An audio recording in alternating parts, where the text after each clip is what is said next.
Hi friends, നമുക്കിന്ന് സാധാരണ നമ്മൾ എന്നും ഉണ്ടാക്കിയെടുക്കുന്ന ചപ്പാത്തിയേക്കാളും കുറച്ച് ഡിഫറെൻ്റ് ആയിട്ട് പൊട്ടേറ്റോ മസാലകളെല്ലാം ചേർത്തിട്ടുള്ള നല്ല അടിപൊളി ടേസ്റ്റിലുള്ള ഒരു ചപ്പാത്തി റെഡിയാക്കാം.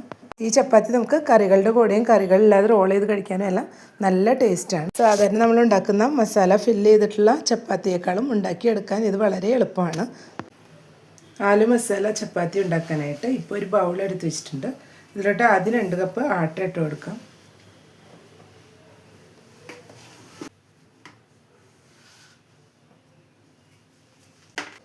ഇതിലേക്ക് ഇനി 1/4 ടീസ്പൂൺ മഞ്ഞൾപ്പൊടി ചേർത്ത് കൊടുക്കാം. 1 ടീസ്പൂൺ മുളക് പൊടി, ആവശ്യത്തിനുള്ള ഉപ്പ് ചേർത്ത് കൊടുക്കാം. ഇതിലോട്ട് ഇനി 2 പൊട്ടാറ്റോ നന്നായി വേവിച്ച ശേഷം ഒന്ന് ഉടച്ചു വെച്ചതാണ്, അതും കൂടെ ചേർത്ത് കൊടുക്കാം. നന്നായി ഇതുപോലെ ഒന്ന് കൈവച്ച് ഉടച്ചെടുക്കണം. ഇല്ലെങ്കിൽ ചപ്പാത്തി പരത്തിയെടുക്കുമ്പോൾ പൊട്ടിപ്പോവാൻ ചാൻസ് ഉണ്ട്. അതുകൊണ്ട് ഇതുപോലെ നന്നായി ഉടച്ചതിന് ശേഷം ഇതിലോട്ടൊന്ന് ചേർത്ത് കൊടുക്കാം. കുറച്ച് ഉപ്പ് ചേർത്ത് ഉടച്ചു വെച്ചതാണ്. ഒരു പച്ചമുളക് ചെറുതാക്കി കട്ട് ചെയ്ത് വെച്ചത് ചേർത്ത് കൊടുക്കാം.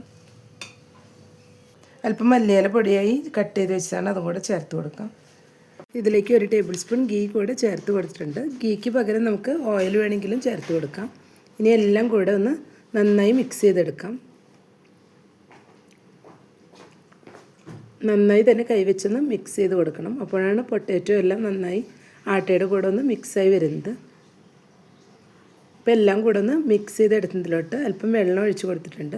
ഇതുപോലെ കുറച്ചായി വെള്ളം ഒഴിച്ചിട്ട് നമുക്കിത് ചപ്പാത്തിക്ക് കുഴയ്ക്കുന്ന പോലെ ഒന്ന് കുഴച്ചെടുക്കാം.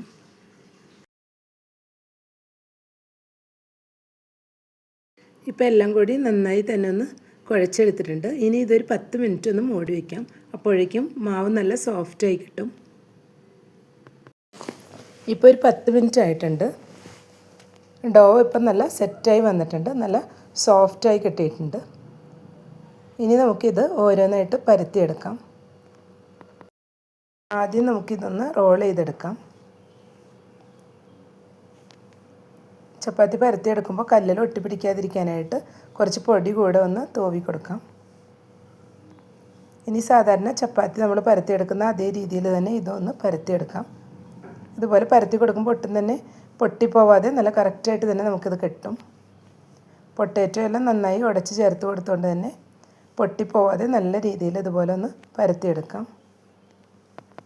നമുക്ക് എന്നിട്ട് വേണമെങ്കിൽ ഇതിൻ്റെ സൈഡ്സ് ഒന്ന് കട്ട് ചെയ്തെടുക്കാം. ഞാനിപ്പോൾ ഒരുവിധ റൗണ്ട് ഷേപ്പിലാണ് ഇത് പരത്തിയെടുത്തിട്ടുള്ളത്, കട്ട് ചെയ്തെടുക്കുന്നില്ല. ഇതുപോലെ ബാലൻസുള്ള ചപ്പാത്തിയും നമുക്കൊന്ന് പരത്തിയെടുക്കാം. ഇപ്പോൾ ഒരു പാൻ ചൂടായി വന്നിട്ടുണ്ട്. ഇതിലോട്ടൊരു ചപ്പാത്തി ഇട്ട് കൊടുത്തിട്ടുണ്ട്.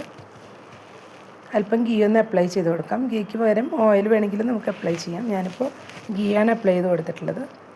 അപ്പോൾ ചെറുതായി ഒന്ന് പൊള്ളകൾ വരുന്ന സമയത്ത് നമുക്ക് മറിച്ചിട്ട് കൊടുക്കാം. ഈ ചപ്പാത്തി സാധാരണ നമ്മൾ ഉണ്ടാക്കുന്ന ചപ്പാത്തിയുടെ അത്രയും പൊള്ളച്ച് വരില്ല. ഇതിൽ നമ്മൾ പൊട്ടാറ്റോ എല്ലാം ചേർത്ത് കൊടുത്തുകൊണ്ടാണ്. പക്ഷേ ഇത് നന്നായി മൊരിയിച്ചെടുക്കുമ്പോൾ നല്ല ടേസ്റ്റാണ് കഴിക്കാനായിട്ട്. ഇപ്പോൾ അല്പം ഗീ കൂടെ അപ്ലൈ ചെയ്ത് കൊടുത്തിട്ടുണ്ട്.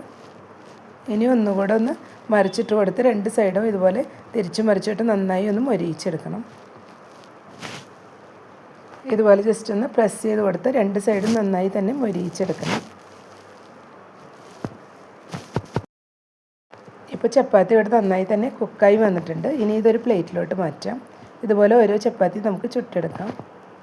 വീഡിയോ കണ്ടുകൊണ്ടിരിക്കുമ്പോൾ ഇഷ്ടപ്പെടുകയാണെങ്കിൽ ലൈക്ക് ചെയ്യാനും ഷെയർ ചെയ്യാനും സബ്സ്ക്രൈബ് ചെയ്യാത്തവർ സബ്സ്ക്രൈബ് ചെയ്തും സപ്പോർട്ട് ചെയ്യാനും മറക്കരുത്. കൂടെ തന്നെ ബെല്ലൈക്കൺ ഒന്ന് പ്രസ് ചെയ്ത ശേഷം അതിലുള്ള ഓൾ എന്നുള്ള ഓപ്ഷനും കൂടെ ഒന്ന് എനേബിൾ ചെയ്ത് കൊടുക്കണേ. അപ്പോഴാണ് ഞാനിടുന്ന വീഡിയോസ് എല്ലാം നോട്ടിഫിക്കേഷൻസ് ആയിട്ട് എല്ലാവർക്കും കറക്റ്റായിട്ട് ലഭിക്കുന്നത്. ഇപ്പോൾ ഈ ചപ്പാത്തിയും കുക്കായി വന്നിട്ടുണ്ട്. നമുക്കിതൊരു പ്ലേറ്റിലോട്ട് മാറ്റാം. മല്ലി ചപ്പാത്തി എല്ലാം റെഡിയായ ശേഷം ഇപ്പോൾ ഒരു പ്ലേറ്റിലോട്ട് മാറ്റിയിട്ടുണ്ട്. നമുക്ക് കറികളുടെ കൂടെയും കറികളില്ലാതെ റോൾ ചെയ്ത് കഴിക്കാനും എല്ലാം നല്ല ടേസ്റ്റാണ്. അപ്പോൾ എല്ലാവരും ഈ രീതിയിൽ ഒരു തവണയിലെല്ലാം ഒന്ന് ട്രൈ ചെയ്ത് നോക്കുക. ഇഷ്ടപ്പെട്ടെങ്കിൽ ലൈക്ക് ചെയ്യാനും സപ്പോർട്ട് ചെയ്യാനും കൂടെ തന്നെ ഫീഡ്ബാക്സിൻ്റെ അറിയിക്കാനും മറക്കരുത്. Thank you.